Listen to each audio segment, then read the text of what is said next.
আসসালামু আলাইকুম দর্শক, ওয়েলকাম জানাচ্ছি পারুল ফুড কিচেনে আর একটা নতুন রেসিপি দেখার জন্য। আজকে আমি শেয়ার করতে চলেছি গরুর মাংস দিয়ে বোনা খিচুড়ি। এ ধরনের খিচুড়ি এরকম বৃষ্টির দিনে যদি থাকে তাহলে আর অন্য কিছুর প্রয়োজন হয় না। তবে এই মজাদার খিচুড়ি আমি কিভাবে তৈরি করেছি চলেন তাহলে তার প্রস্তুত প্রণালী দেখে আসি। আমি এখানে গরুর মাংস ভালোভাবে পরিষ্কার করে নিয়েছি। আমি আমার পরিমাণ মতো নিয়েছি, আপনাদের যতটুকু লাগে ততটুকু আপনারা নিয়ে নেবেন। আমি এখানে পেঁয়াজ কুচানো অ্যাড করে দিলাম, আদা রসুনের পেস্ট 2 চামচ এখানে অ্যাড করে দিলাম।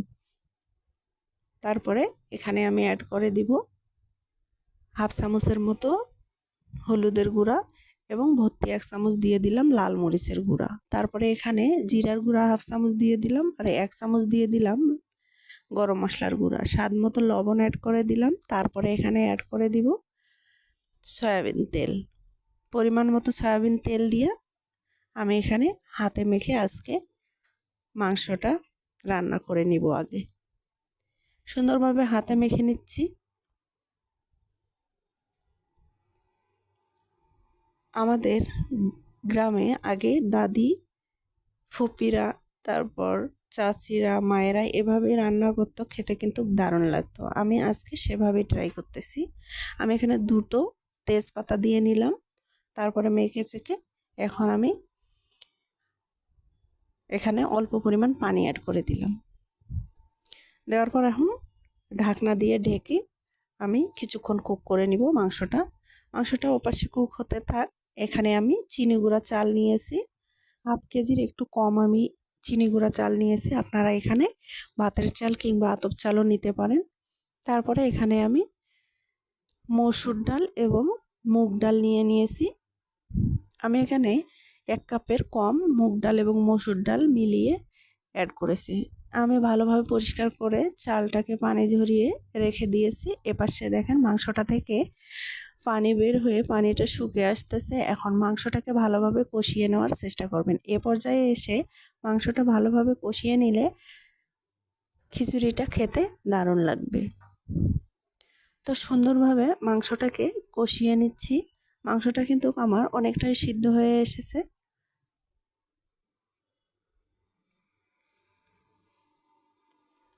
এভাবে বেশ কিছুক্ষণ কষিয়ে নিব। কষিয়ে নেওয়ার পর যখন দেখব যে মাংসটা থেকে তেল সরে আসতেছে, তখন আগে থেকে যে চালটা ডালগুলো পরিষ্কার করে নিয়েছিলাম সেগুলো এখানে অ্যাড করে দেব। অ্যাড করে দিয়ে আমি চাল ডাল মাংসের সাথে সব মশলার সাথে সুন্দরভাবে কষিয়ে নিব।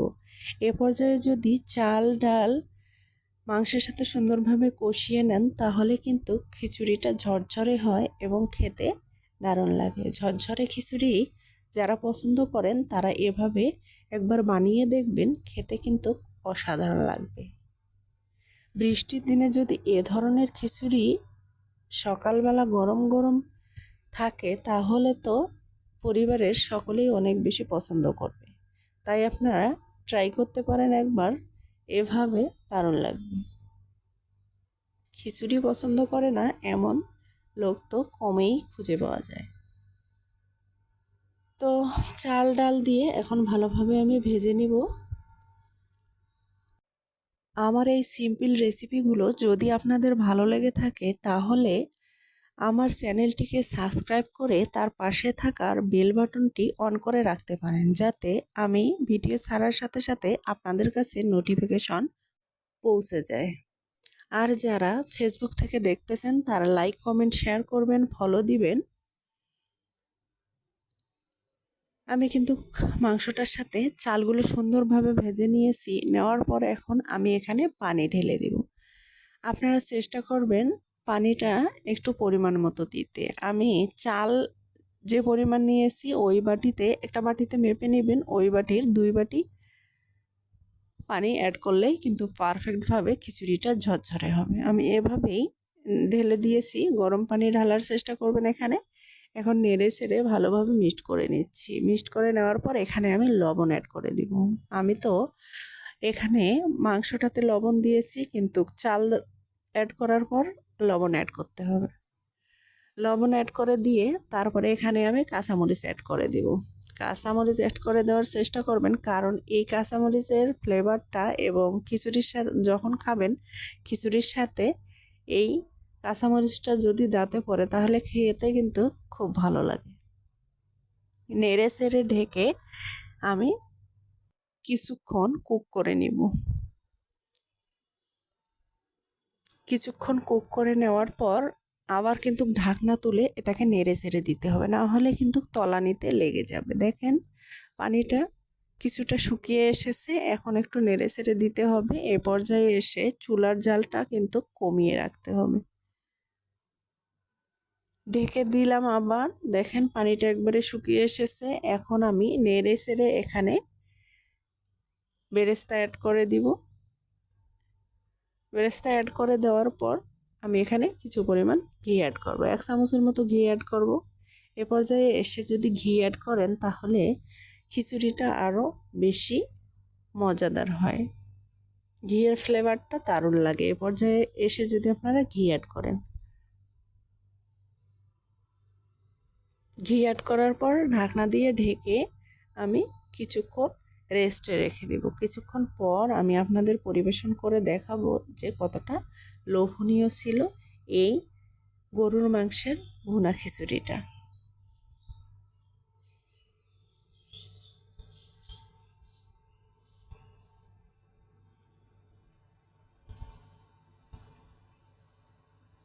এভাবে আপনারা ট্রাই করতে পারেন, দারুণ লাগবে এবং ছোট বড় সকলেই কিন্তু অনেক বেশি পছন্দ করবে। কিছুক্ষণ রেস্টে রেখে দেওয়ার পর দেখেন আমি আপনাদের পরিবেশন করে দেখাচ্ছি। দেখেন কতটা ঝরঝরে এবং পারফেক্ট হয়েছে খিচুড়িটা, তাই না বন্ধুরা? আমার এই খিচুড়িটা কতটা ঝরঝরে, কতটা পারফেক্ট এবং কতটা লোভনীয় ছিল তা আপনারা কমেন্টে জানাতে পারেন। এবার আপনাদের আমি পরিবেশন করে দেখাবো। দেখেন মাশাল্লাহ কতটা লোভনীয় লাগতেছে, তাই না বন্ধুরা? যতটা লোভনীয় দেখতে লাগতেছে খেতে কিন্তু অনেক বেশি মজার ছিল খিচুড়িটা। তো দেখেন আপনাদের আমি পরিবেশন করে দেখাচ্ছি কতটা ঝরঝরে এবং পারফেক্ট হয়েছে। আমি এখন এই খিচুড়িটাকে শসা, লেবু এবং পেঁয়াজ মরিচ দিয়ে পরিবেশন করে দেখাচ্ছি। এভাবে খেয়ে দেখবেন, দারুণ লাগবে। ভালো থাকবেন, সুস্থ থাকবেন, আমার জন্য দোয়া করবেন। আর একটা নতুন রেসিপি নিয়ে আমি আপনাদের সামনে আসবো ইনশাআল্লাহ। এ পর্যন্ত আপনারা আপনাদের পরিবারকে নিয়ে ভালো থাকবেন, সুস্থ থাকবেন, আর আমার জন্য বেশি বেশি করে দোয়া করবেন।